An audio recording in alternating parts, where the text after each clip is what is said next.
Hello everyone, final revision में आपका स्वागत है और मैं हूं यश। आज का हमारा लेक्चर भारतीय दर्शन के नैतिक विचारों का होगा, जिसमें हम वैदिक दर्शन की बात करेंगे और देखेंगे कि विभिन्न समय काल में अलग अलग दार्शनिकों ने, अलग अलग भारतीय दार्शनिकों ने अपने अपने अलग अलग तथ्य या विचार कैसे दिए नीति मीमांसा के संदर्भ में। तो लेक्चर स्टार्ट करते हैं। भारत में दर्शन को वैदिक दर्शन के नाम से जाना जाता है और यह वैदिक दर्शन दो शाखाओं में बटा हुआ है। पहला है नास्तिक दर्शन, जिसमें चारवाक, जैन और बौद्ध दर्शन आते हैं जो वेदों को नहीं मानते हैं, और दूसरा है आस्तिक दर्शन, जिसमें सांख्य, योग, न्याय, वैशेषिक, मीमांसा और वेदांत आते हैं और ये सभी दर्शन वेदों को मानते हैं। तो चलिए वैदिक दर्शन को डिटेल में जानते हैं। तो वेदों के नैतिक विचारों में प्रवृत्त मार्गी नीति मीमांसा, भौतिक और ऐन्द्रिय सुख तथा बहिर्मुखी नैतिकता पर बल दिया जाता है। अब इसके सिद्धांतों में पहला आता है कर्म का सिद्धांत। यह है लॉ ऑफ कर्मा, जो कारण कार्य पर डिपेंड करता है। कर्म के सिद्धांत के अनुसार हर व्यक्ति को अपने कर्मों का फल भोगना ही पड़ता है। यदि इस जन्म में उसे अपने कर्मों का फल नहीं भोगना पड़ा तो अगले जन्म में निश्चित ही वह अपने कर्मों का फल भोगेगा। इसीलिए हर व्यक्ति को सत्कर्म ही करने चाहिए। आगे वेदों का अगला नैतिक विचार है पुरुषार्थ। वेदों में 4 तरह के पुरुषार्थ होते हैं: धर्म, अर्थ, काम और मोक्ष। जहां वेदों ने धर्म, अर्थ और काम को महत्व दिया है तो वहीं उपनिषद ने मोक्ष को महत्व दिया है। चलिए तो इन पुरुषार्थों को डिटेल में जानते हैं। पहला पुरुषार्थ है धर्म। धर्म के संदर्भ में वेदों में कहा गया है ध्रियते यह सह धर्मा, अर्थात धर्म वह है जो धारण करने योग्य होता है। महाभारत में धर्म के लिए कहा गया है धरती धार्यति वा लोकमिति धर्मम। इसका भी अर्थ वही है कि धारण करने योग्य जो होता है वही धर्म होता है। अब आगे मनुस्मृति या मनु के अनुसार धर्म के 2 प्रकार हैं। पहला है साधारण धर्म, जो सभी के लिए समान होता है, और दूसरा है विशेष धर्म, जिसमें प्रत्येक वर्ग के अनुसार धर्मों को अलग अलग रूप में बांटा गया है। जैसे ब्राह्मण का धर्म है अध्ययन करना और अध्यापन कराना, क्षत्रिय का धर्म है सुरक्षा करना, वैश्य का धर्म है व्यापार करना, और वहीं शूद्र का धर्म माना जाता है सेवा करना। ये सारी बातें मैं नहीं कह रहा हूं, ये सारी बातें कह रहे हैं मनु। अब आगे मनु ने धर्म के 10 लक्षण भी बताए हैं, जो इस प्रकार हैं: पहला अस्तेय या चोरी ना करना, दूसरा शौच, तीसरा मन पर नियंत्रण रखना, चौथा धैर्य, पांचवा क्षमा, छठवां है इंद्रिय निग्रह, सातवां है बुद्धि या धी, आठवां है विद्या, 9वां है सत्य और 10वां है अक्रोध। तो ये था मनु के अनुसार धर्म। अब पश्चिमी देशों में धर्म को रिलीजन कहा जाता है। रिलीजन 2 शब्दों से मिलकर बना है, री प्लस लेगेर।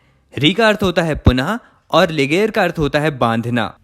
मतलब आत्मा को परमात्मा से बांधने या जोड़ने की प्रक्रिया ही धर्म है। अब वर्तमान परिप्रेक्ष्य में धर्म के 2 मतलब निकलते हैं। पहला है रिलीजन, जिसका मतलब होता है मजहब, और नेहरू जी ने धर्म के इसी स्वरूप को, मतलब रिलीजन वाले स्वरूप को ही राजनीति में लाने का विरोध किया था। धर्म का दूसरा मतलब होता है नैतिकता, और गांधी जी ने राजनीति को धर्म से जोड़ने के लिए इसी धर्म का यूज करने की बात की थी। मतलब रिलीजन की बात नहीं कर रहे थे, वे कह रहे थे जो धर्म में नैतिकता मौजूद है उसे जोड़ना चाहिए राजनीति से। तो ये सारी बातें थी पहले पुरुषार्थ धर्म के बारे में। अब अगले पुरुषार्थ अर्थ और काम के बारे में बात करते हैं। तो यहाँ पर अर्थ का मतलब है धन से और काम का मतलब है अपने भौतिक या इंद्रिय सुख से। काम को एक तरीके से अपनी इच्छाओं को पूरा करने के तरीके से समझा जा सकता है। तो वेदों में जहाँ अर्थ को साधन माना गया है वहीं काम को साध्य माना गया है। मतलब जब आपके पास धन होगा तभी आप अपनी इच्छाओं को पूरा कर पाएंगे, अपनी भौतिक और इंद्रिय सुख की प्राप्ति कर पाएंगे। अब अगला पुरुषार्थ आता है मोक्ष। तो मोक्ष को मंगलकारी निःश्रेयस माना गया है। मतलब मोक्ष को जीवन का परम लक्ष्य या सर्वोच्च सुख माना जाता है। मोक्ष प्राप्त करने की कंडीशन में व्यक्ति कर्म बंधन या पुनर्जन्म के चक्र से मुक्त हो जाता है। आगे मोक्ष के 2 स्वरूप माने गए हैं। पहला है भावात्मक स्वरूप, जो कि आनंद की स्थिति को बताता है, जिसका उल्लेख हमें जैन, मीमांसा और वेदांत में देखने मिलेगा। तो वहीं मोक्ष का दूसरा स्वरूप आता है अभावात्मक। और इसके भी दो प्रकार हैं।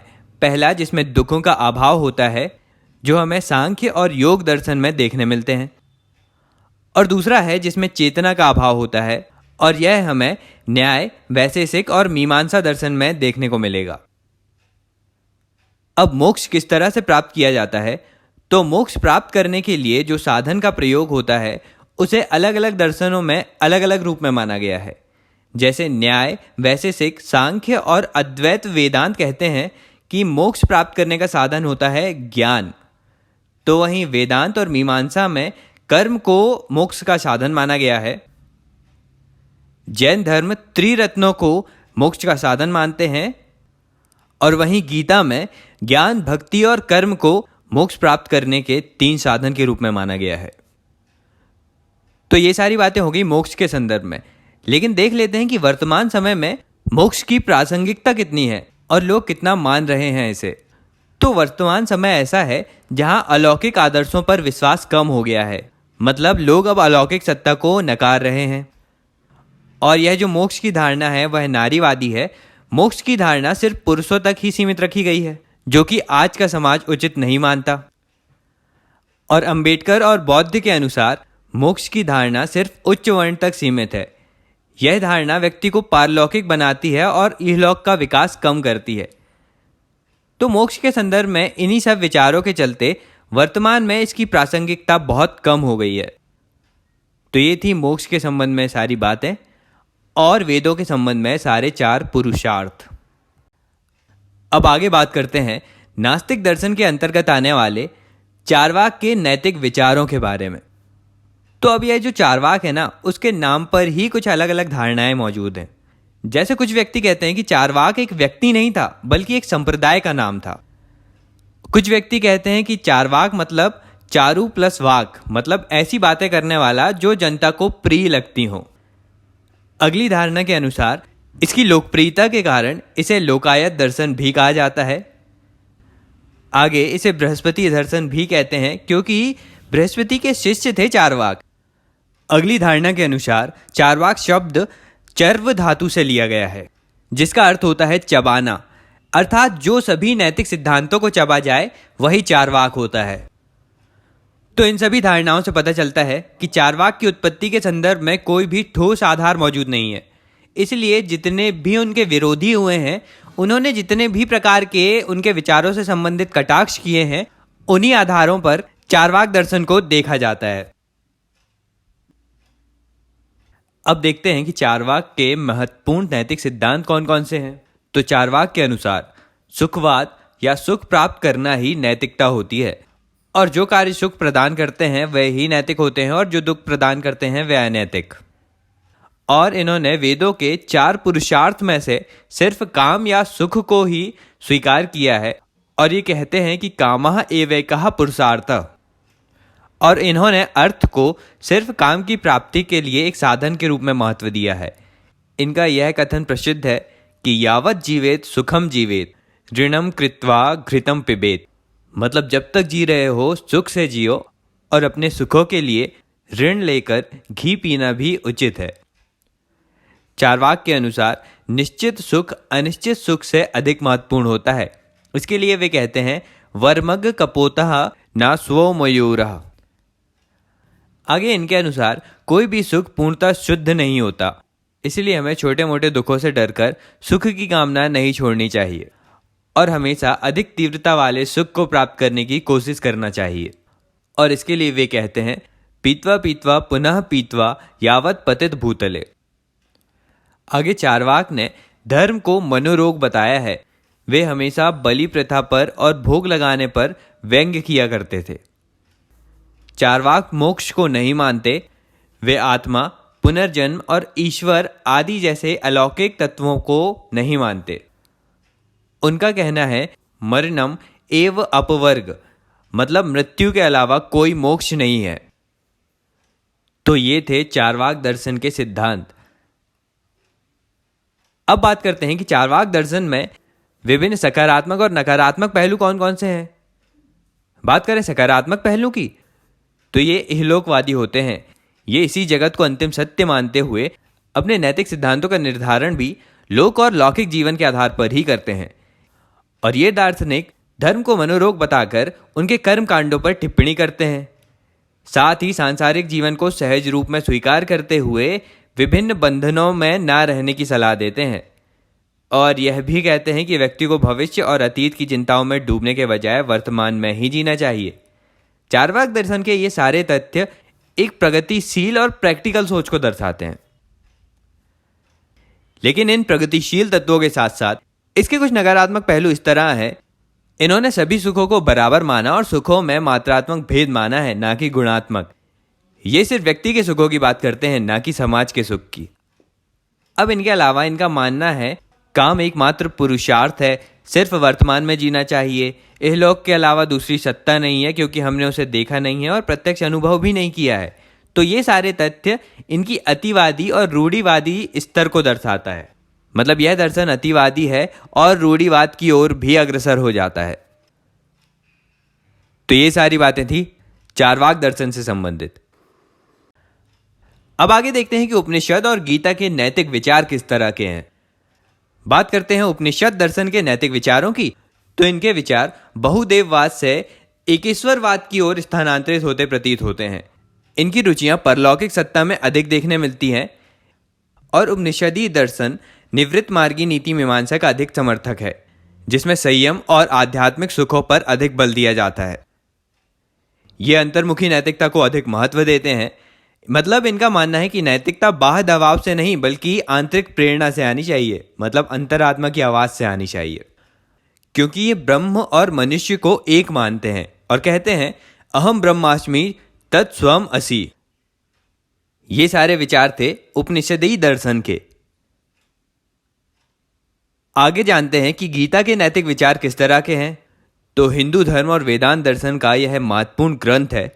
इसमें मोक्ष प्राप्ति के 3 मार्ग बताए गए हैं। वे हैं ज्ञान, भक्ति और कर्म, जिसमें शंकराचार्य ने अपने अद्वैत वेदांत में ज्ञान को प्रधान माना है मोक्ष प्राप्ति के लिए, तो वहीं रामानुजन के वैष्णव वेदांत ने भक्ति को प्रधानता दी है। साथ ही गांधी और तिलक के नव वेदांत में कर्म को प्रधानता दी गई है मोक्ष प्राप्ति के लिए। आगे गीता के नैतिक विचारों में नैतिकता को धर्म से जोड़कर देखा गया है। मतलब धर्म को ही नैतिकता माना है। ये पुनर्जन्म पर विश्वास करते हैं।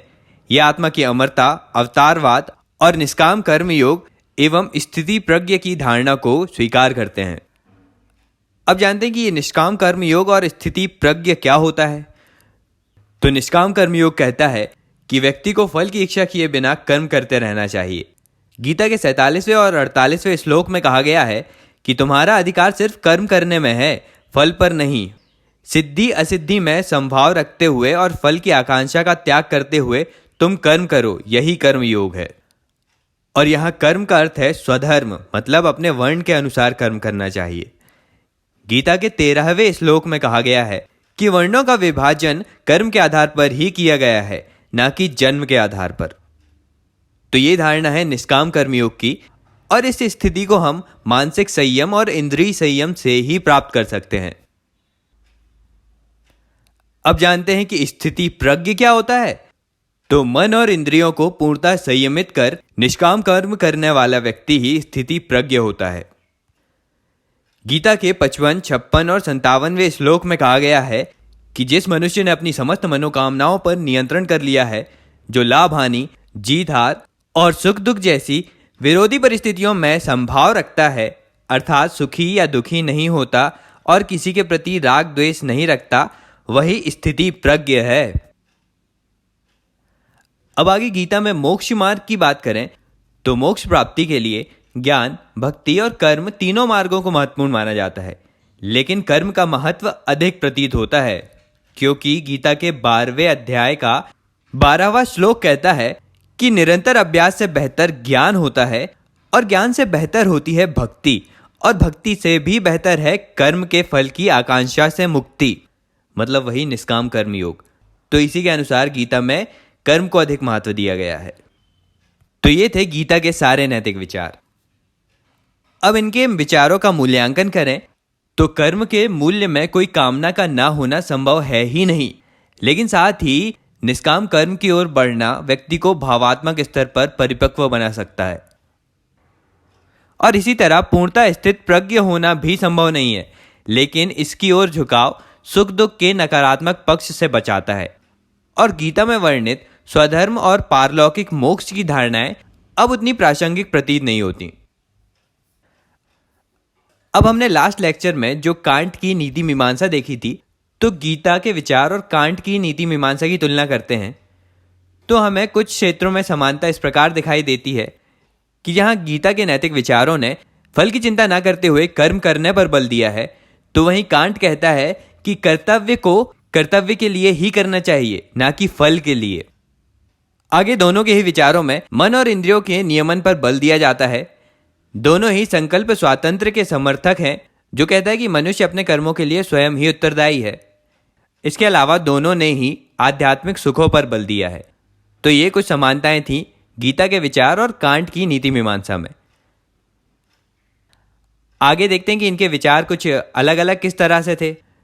तो गीता में जहां नीति शास्त्र को ईश्वर पर आधारित माना गया है, मतलब गीता के विचारों में ईश्वर को नैतिक कर्मों का प्रतिपादक माना गया है, मतलब ईश्वर ने ही नैतिक कर्मों को बनाया है। लेकिन उसी के विपरीत कांट कहते हैं कि विश्व की व्यवस्था के लिए ईश्वर पर आस्था बनाई गई है, मतलब ईश्वर स्वयं नीति शास्त्र पर निर्भर है। मतलब इनका कहना है कि मनुष्यों को नीति शास्त्र को फॉलो करवाने के लिए बता दिया गया कि एक अलौकिक सत्ता है जो इन नैतिक नियमों को फॉलो करती है और आपको भी वही करना है। इसके अलावा गीता के अनुसार निष्काम कर्म में फल मिलना निश्चित ही है, लेकिन कांट के अनुसार कर्म का फल मिल भी सकता है और नहीं भी। गीता के नैतिक विचारों में कठोरता हमें कम देखने मिलती है, तो वहीं कांट के नैतिक विचार अधिक कठोर प्रतीत होते हैं।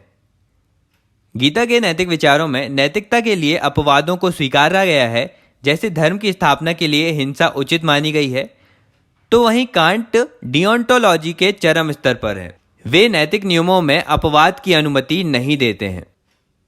तो ये सारे अंतर थे गीता के विचार और कांट की नीति मीमांसा में। और यहां पर हमने उपनिषदी दर्शन और गीता के नैतिक विचारों से संबंधित सभी तथ्य देख लिए। अब बात करते हैं बौद्ध दर्शन के बारे में और जानते हैं कि उसके नैतिक विचार किस तरह से थे। तो बौद्ध दर्शन में हम गौतम बुद्ध के सिद्धांतों को पढ़ते हैं। यह बौद्ध दर्शन 4 आर्य सत्यों पर आधारित है। ये 4 आर्य सत्य हैं। पहला सर्वम दुखम, अर्थात संसार में केवल दुखों की उपस्थिति है। दूसरा है दुख समुदाय, अर्थात दुखों का कारण भी है। तीसरा दुख निरोध, अर्थात दुखों का भी निवारण किया जा सकता है। चौथा और अंतिम आर्य सत्य है दुख निरोध मार्ग, अर्थात दुखों से मुक्ति प्राप्त करने का एक निश्चित मार्ग भी है।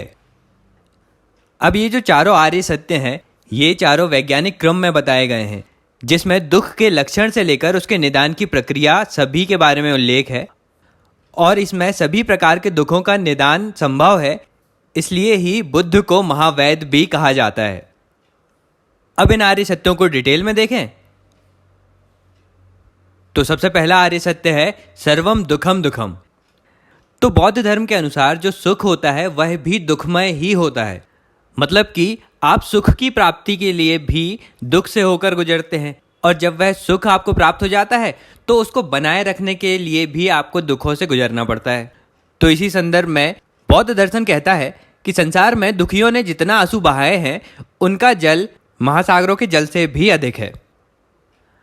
अब आगे बुद्ध ने तत्व मीमांसा के बहुत से प्रश्नों के उत्तर नहीं दिए। वे इस प्रकार के प्रश्नों को अव्याकृत कहते थे, मतलब व्याकरण की भाषा में इनका कोई उत्तर नहीं है।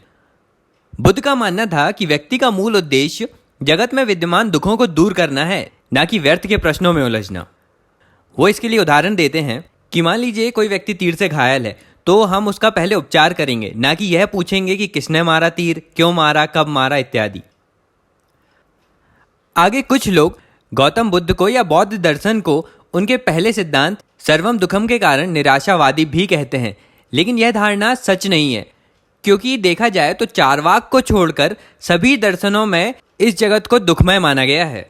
लेकिन अंतर सिर्फ इतना है कि बुद्ध ने इसकी स्पष्ट घोषणा की थी। और तो और केवल एकमात्र यह पहला आर्य सत्य है जिसमें उन्होंने सर्वम दुखम की बात की है, लेकिन बाकी 3 आर्य सत्यों में तो उन्होंने दुख का निवारण ही बताया है ना। इसीलिए बुद्ध को निराशावादी कहना एक गलत धारणा है।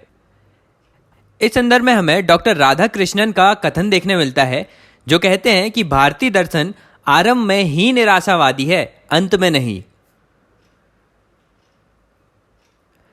अब आगे बात करते हैं दूसरे आर्य सत्य की, जो है दुख समुदाय। इसका अर्थ होता है कि दुख का उदय या दुख की उत्पत्ति के कारण। तो बुद्ध ने दुख के मूल कारण की खोज की है और बुद्ध ने दुख के उदय के 12 कारण दिखाए हैं, जिसे द्वादशांग कहा जाता है। और यह जो दुख है उसमें एक कारण से दूसरा कारण उत्पन्न होता है, इसे ही प्रतीत्य समुत्पाद कहा जाता है।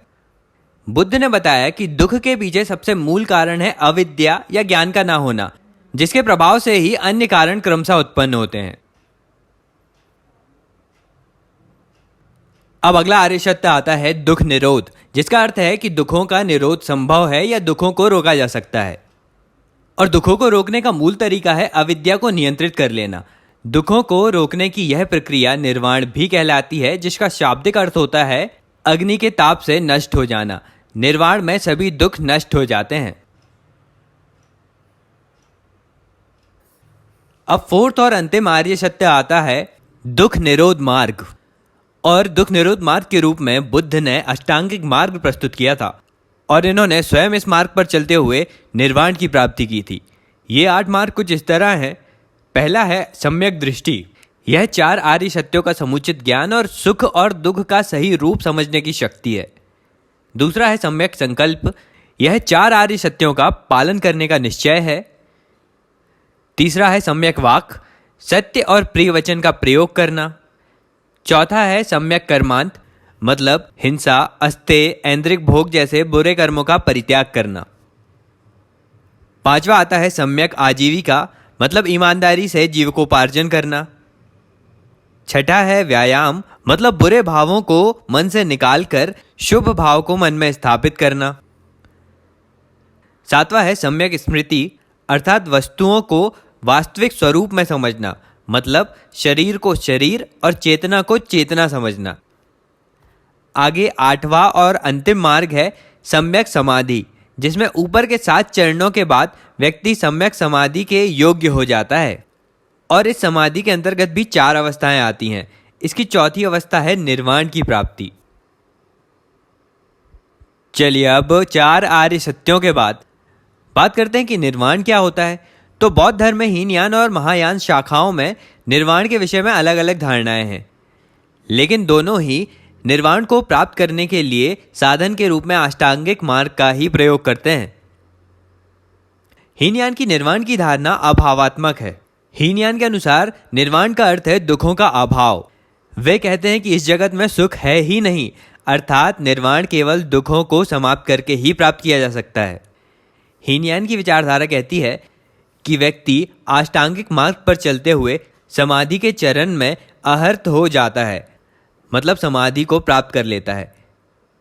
अब यह जो मोक्ष प्राप्त करने की अवधारणा है ना, इसमें व्यक्ति साधन के रूप में स्वयं बिना किसी की सहायता के लिए निर्वाण प्राप्त करता है। और इसके लिए ही हीनयान का प्रसिद्ध कथन है आत्मदीपो भव, मतलब स्वयं का प्रकाश स्वयं बने। हीनयान के अनुसार कोई भी व्यक्ति स्वयं को निर्वाण प्राप्त करने के लिए स्वयं ही प्रयास करता है, ना कि पूरे विश्व की मुक्ति का। इनके विपरीत महायान दर्शन में निर्वाण की धारणा भावात्मक है। निर्वाण को परम सुख माना गया है, जिसके लिए वे कहते हैं निब्बानम परम सुखम।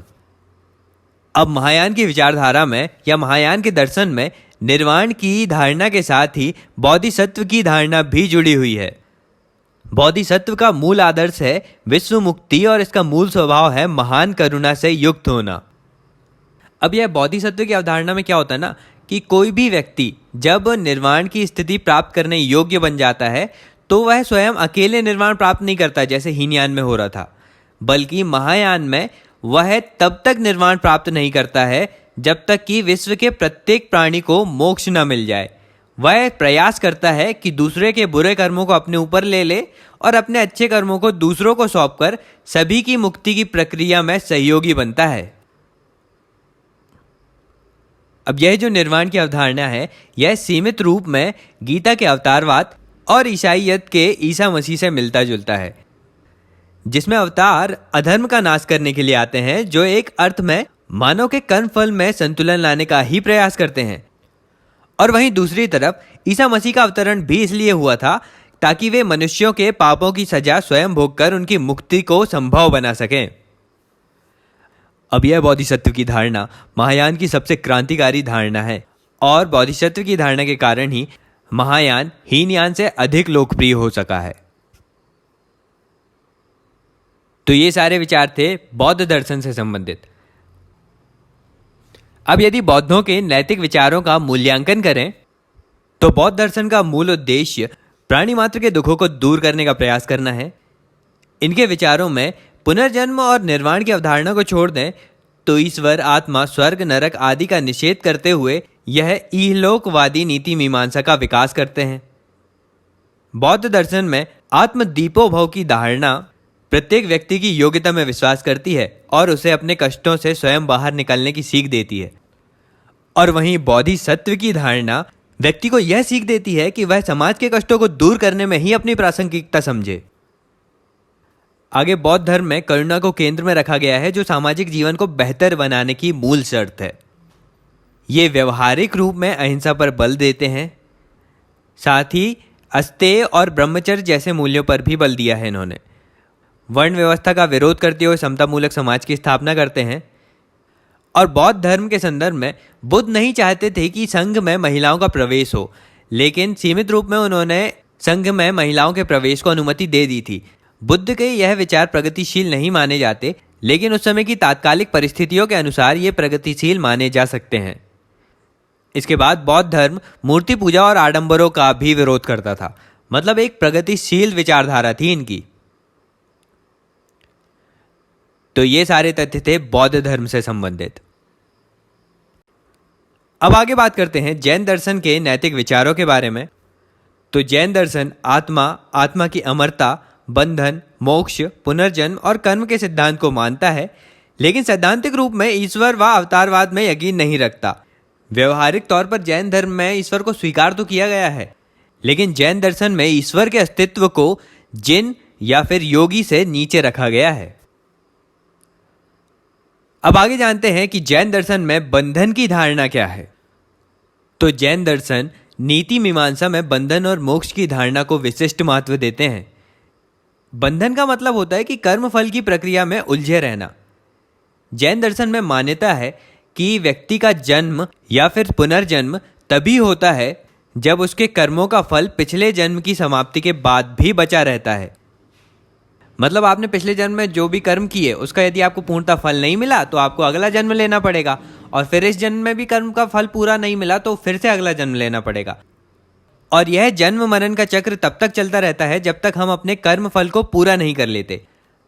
और कर्म फल के पूरा ना होने का कारण होता है कि व्यक्ति वास्तविक स्थिति को समझने की बजाय नई नई वासनाओं या इच्छाओं में उलझकर कर्म करते रहते हैं और बंधन बढ़ता चला जाता है। मतलब जैन धर्म के अनुसार संसार में होना बंधन का परिणाम भी है और बंधन का कारण भी। तो यह था जैन दर्शन में बंधन की अवधारणा। अब आगे जैन दर्शन के अनुसार मोक्ष क्या होता है वह जानते हैं। तो जैन दर्शन में भी मोक्ष प्राप्त करने की एक अलग प्रक्रिया है, जिसमें जैन दार्शनिकों ने मोक्ष के संदर्भ में साधन के रूप में कई पक्षों पर विचार किया, और मोक्ष प्राप्ति के लिए सबसे महत्वपूर्ण है त्रिरत्न या पंचव्रत। अब बात करते हैं कि त्रिरत्न कौन कौन से हैं। तो पहला है सम्यक दर्शन। इसका अर्थ है जैन आचार्यों और आगमों के कथनों में पूर्ण श्रद्धा और निष्ठा रखना। दूसरा रत्न है सम्यक ज्ञान, मतलब जैन आगमों के कथनों को ठीक से समझना तथा उन पर चिंतन मनन करना। तीसरा रत्न आता है सम्यक चरित्र, मतलब मोक्ष प्राप्ति के लिए बताए गए साधनों का कठोरता से पालन करना। अब मोक्ष प्राप्ति के लिए इन त्रिरत्नों के उदाहरण के रूप में जैन दर्शन में कहा गया है कि किसी भी रोगी को रोग से मुक्त होने के लिए 3 कार्य करने पड़ते हैं। पहला, वैद्य या चिकित्सक के प्रति गहरी आस्था रखनी होती है। दूसरा, चिकित्सक के निर्देशों को सटीक रूप से समझना होता है।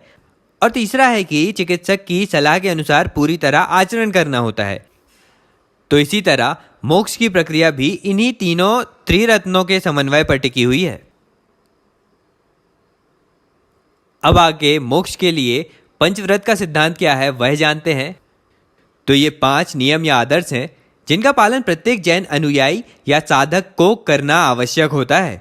ये पंचव्रत हैं: अहिंसा, सत्य, अस्तेय, अपरिग्रह और ब्रह्मचर्य। इन्हें 5 महाव्रत और 5 अणुव्रत में विभाजित किया गया है। मतलब जैन धर्म में जो साधु सन्यासी होते हैं वे 5 महाव्रत का पालन करते हैं जो अपेक्षाकृत कठोर होते हैं और इनके पालन करने से साधक को मोक्ष की प्राप्ति होती है। लेकिन वहीं पर 5 अणुव्रत जो हैं ये पंचव्रत के 5 नियम हैं जो गृहस्थ व्यक्तियों के लिए सरल और लचीले रूप में उपलब्ध हैं। और इन अनुव्रतों का पालन करने से महाव्रतों के पालन की योग्यता विकसित होती है। लेकिन मोक्ष तो सिर्फ महाव्रतों के पालन से ही मिलता है। अब 5 महाव्रतों के सिद्धांत में पहला है अहिंसा।